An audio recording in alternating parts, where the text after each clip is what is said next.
അസ്സലാമു അലൈക്കും വറഹ്മത്തുള്ളാഹി വബറകാതുഹു. പനി സ്വപ്നം കണ്ടാൽ, രോഗങ്ങൾ സ്വപ്നം കണ്ടാൽ അതിൻ്റെ വ്യാഖ്യാനം പലതും പറയുന്നുണ്ട്.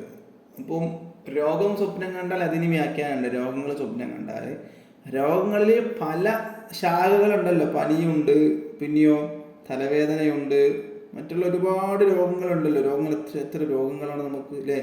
ഒരുപാട് മനുഷ്യന്മാരുണ്ട് രോഗം കൊണ്ട് പ്രയാസപ്പെടുന്ന ആളുകൾ. അല്ലാഹു സുബ്ഹാനഹു വ തആലക്കൊക്കെ രോഗങ്ങൾ പെട്ടെന്ന് ഷിഫിയാക്കി കൊടുക്കട്ടെ. ലോകത്തിൻ്റെ നായകൻ ഒരു മുത്ത് മുഹമ്മദ് മുസ്തഫ സ്വല്ലല്ലാഹു അലൈഹി വസല്ലമ തങ്ങളുടെ ബർക്കത്ത് കൊണ്ട് രോഗങ്ങളൊക്കെ ഷിഫിയാക്കി കൊടുക്കട്ടെ. അപ്പോൾ ഇവിടെ പറയുന്നത് പനി സ്വപ്നം കണ്ടാലാണ്. അപ്പം എന്തായിരിക്കും ഇതിൻ്റെ വ്യാഖ്യാനം? പനി സ്വപ്നം കണ്ടാൽ പനി വരുന്നതാണോ വ്യാഖ്യാനം? അല്ല. ഇതിന് ഒരുപാട് വ്യാഖ്യാനങ്ങൾ പറയുന്നത്, പനിയുമായിട്ട് ബന്ധപ്പെട്ടിട്ട് ഒരുപാട് വ്യാഖ്യാനങ്ങൾ പറയുന്നുണ്ട്. ഇതിനെ കുറിച്ചിട്ട് ഒരു കിതാബിൽ പറയുകയാണ്. എന്താണ് പറയുന്നത്?